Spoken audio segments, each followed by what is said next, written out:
நான் வந்து day to day லைஃப்பில் ஒரு 150 ருபீஸ் வந்து நான் சேவ் பண்ண போகிறேன். 4650 ருபீஸ் வந்து வருது ஒரு 31 டேஸ் அப்படின்னா. ஸோ அப்படி இருக்கும்போது அவர் எந்த மாதிரி சேவிங் பண்ணி எதில் இன்வெஸ்ட்மெண்ட் பண்ணால் அவருக்கு ஃபியூச்சர் ஓரியன்டாக நல்லா இருக்கும்னு நினைக்கிறீங்க? இந்த 4250 ரூபாயை நம்ம 3 பேஸ்கெட்டில் போடுவோம், சரியா? ஒன்று எனக்கு கேரண்டீடாக கிடைக்கும் அப்படின்னு சொல்லக்கூடிய ஒரு ட்ரெடிஷ்னல் இன்சூரன்ஸ் ப்ராடக்டில் அவங்க போடுறாங்கன்னு வச்சுக்கோங்க. இந்த 4250 ரூபாயை 25 வருஷத்துக்கு பிளானுக்கு அவர் போட்டாருன்னா அவருக்கு மெச்சூரிட்டி இப்போ அவரோட சம்பளத்துலேருந்து ஒரு 25,000 ரூபா வாங்குறாருன்னா ஒரு 5,000 ரூபா தான் அவரால் சேமிக்க முடியும். ஸோ இந்த மாதிரி அவர் பிரிச்சுட்டு போட்டார் அப்படின்னா இந்த லாங் டேர்ம் ஃபண்டை வந்து அவர் ரிட்டையர்மெண்ட் வரைக்கும் போடக்கூடிய ஃபண்டு அவருக்கு 1,01,00,000 ரூபா கிட்ட இருக்கும்.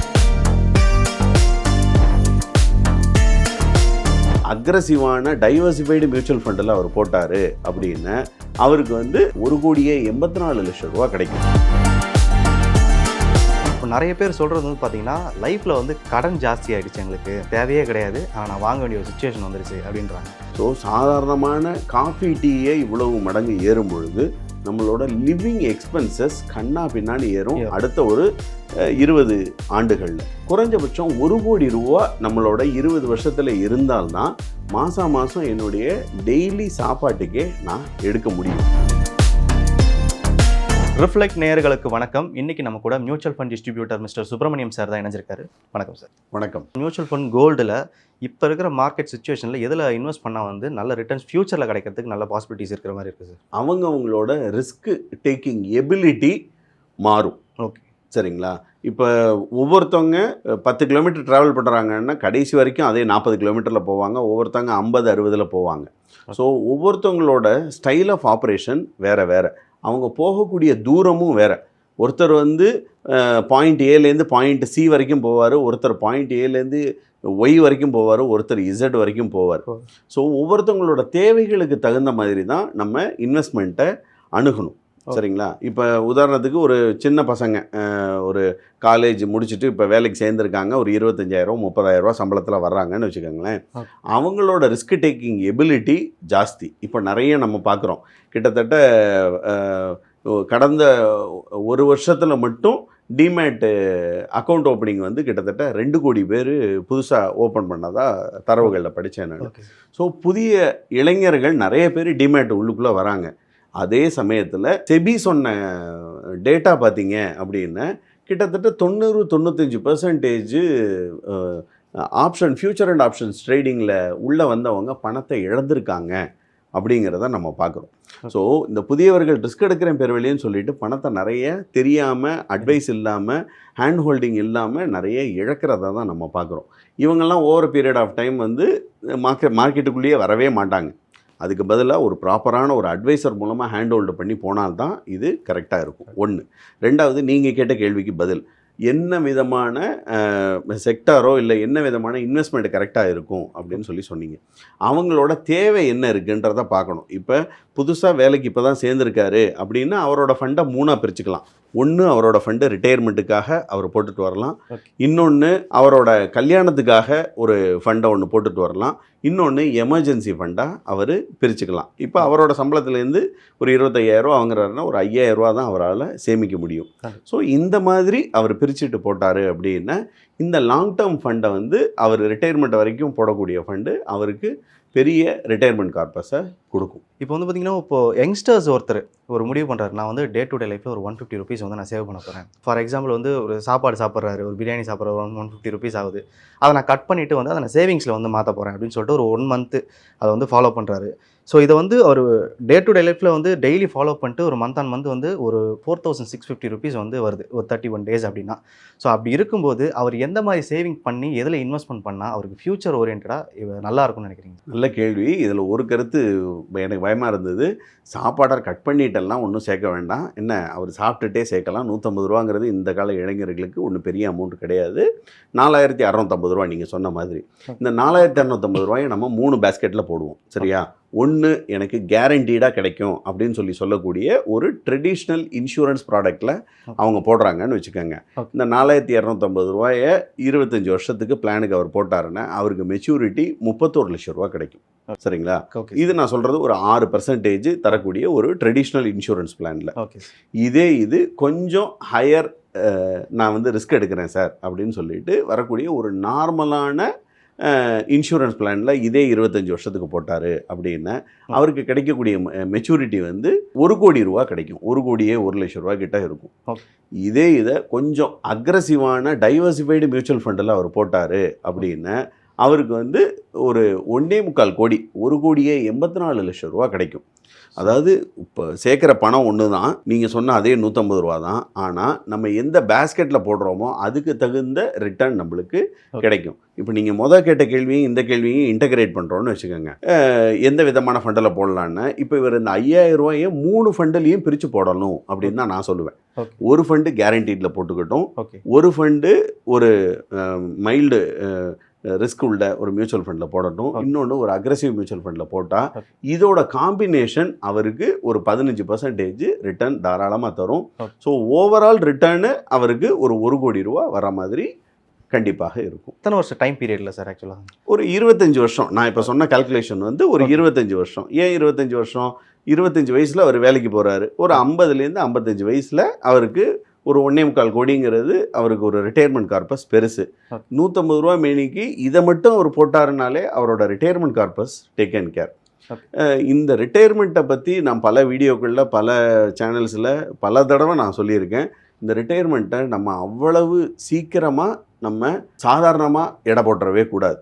இப்போ சமீபத்தில் நான் ஒரு படம் ஒன்று சர்வர் சுந்தரம் அப்படிங்கிற படத்தை திரும்பவும் வேற ஒரு சேனலில் பார்க்க வேண்டிய நேர்ந்தது. அதிலலாம் பார்த்தீங்கன்னா இட்லி வந்து 2 இட்லி 25 காசு அப்படின்னு சொல்லி அந்த போர்டில் எழுதி போட்டிருப்பாங்க. இதெல்லாம் சர்வர் சுந்தரம் படம் வந்து ஒரு 40-50 வருஷம் ஆச்சு. இன்றைக்கி வந்து ஒரு சாதாரண டீ கடையில் நம்ம போய் ரோடு கடையில் டீ கடையில் சாப்பிட்டாலே 15 ரூபா வந்துடுது ஒரு டீ.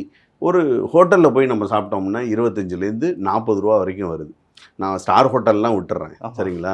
ஸோ சாதாரணமான காஃபி டீயே இவ்வளவு மடங்கு ஏறும் பொழுது நம்மளோட லிவிங் எக்ஸ்பென்சஸ் கண்ணா பின்னாடி ஏறும். அடுத்த ஒரு 20 ஆண்டுகளில் அப்ராக்சிமேட்டாக எவ்ரி 7 இயர்ஸ் ஒன்ஸ் நம்மளோட எல்லா எக்ஸ்பென்சஸும் டபுள் ஆகுது.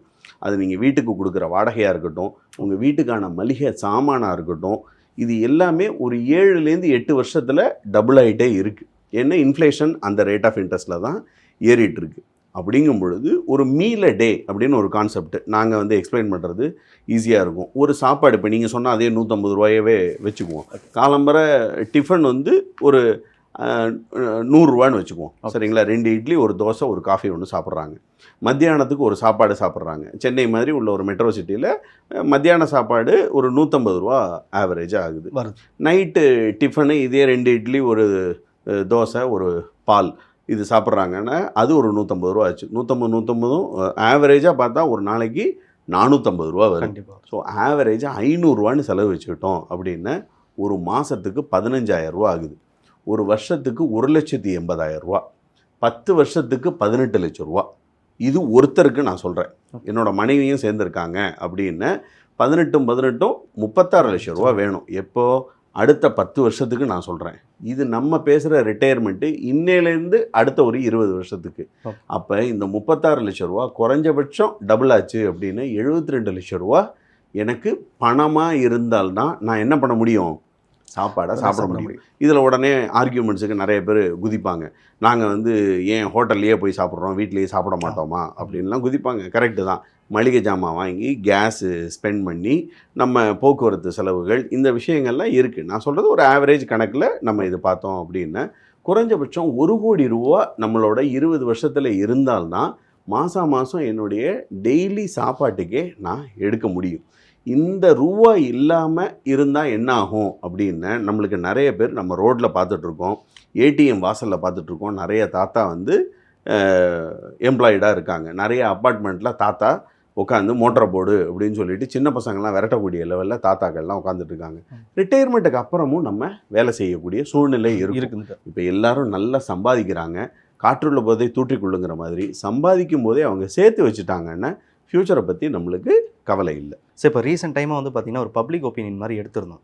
அப்போ நிறைய பேர் சொல்கிறது வந்து பார்த்திங்கன்னா லைஃப்பில் வந்து கடன் ஜாஸ்தி ஆகிடுச்சு எங்களுக்கு, அது வந்து தேவையில்லாத அவங்களுக்கே தெரியுது. இது வந்து இந்த கடன் எனக்கு தேவையே கிடையாது. ஆனா நான் வாங்க வேண்டிய ஒரு சிச்சுவேஷன் வந்துருச்சு அப்படின்றாங்க.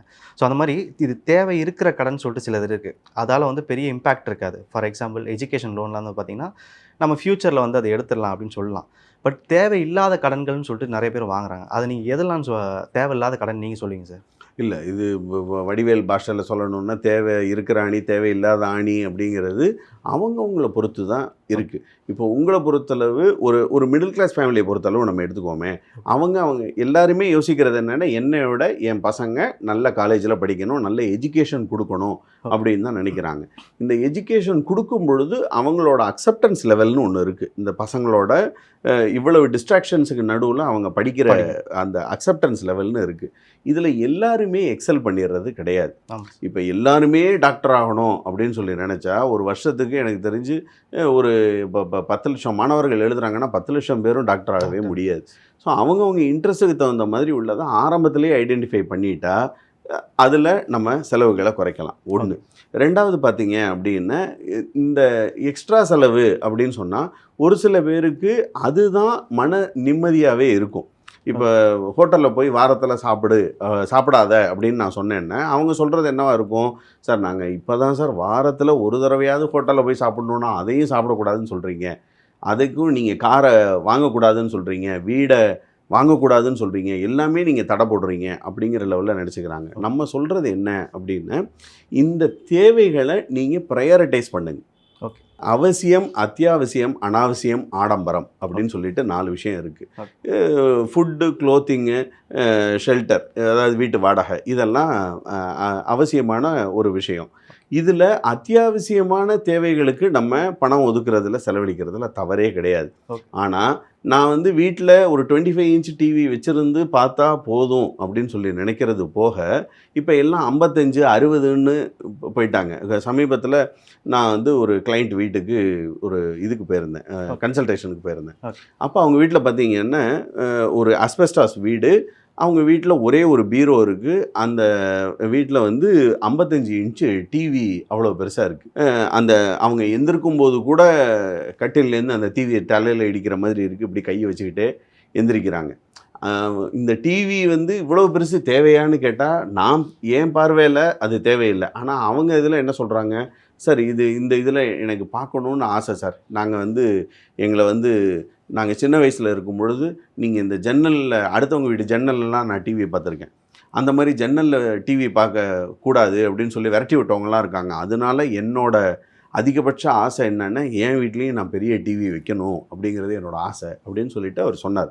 ஸோ இதில் பார்வைகள் தான் மாறுபடுது. அவங்கவுங்க தேவைகளுக்கு எது அவசியம் அத்தியாவசியங்கிறத அவங்க முடிவு பண்ணிவிட்டு அனாவசியமான பெரிய கேட்ஜெட்ஸில் ரூபா போடுறதுக்கு பதிலாக இப்போ ஃபோனையே எடுத்துட்டிங்கன்னா 15,000 ரூபா ஃபோன்லேயும் நல்லா கேட்குது, 20,000-30,000 ரூபா ஃபோன்லேயும் கேட்கும், 1,00,000 ரூபா ஃபோன்லேயும் அதே விஷயங்கள் தான் நடக்க போகுது.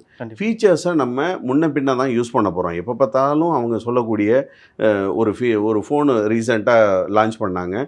இந்த ஃபோனு எவ்வளோன்னு கேட்டேன், 1.25 லட்சம் விலைன்னு சொன்னாங்க. எதுக்குப்பா இந்த ஃபோனுன்னு கேட்டால் அவங்க சொன்னாங்க, சார் நீங்கள் இங்கேருந்து 6 கிலோமீட்டர் தள்ளி நீங்கள் ஃபோட்டோ எடுக்கலாம், நிலாவை ஃபோட்டோ எடுக்கலான்னாங்க. நிலாவை நான் ஏன் ஃபோட்டோ எடுக்க போகிறேன், நான் இங்கேருந்து எய்த்தாப்பில் என் ஃப்ரெண்டை ஃபோட்டோ எடுத்துகிட்டு போனால் போதும்.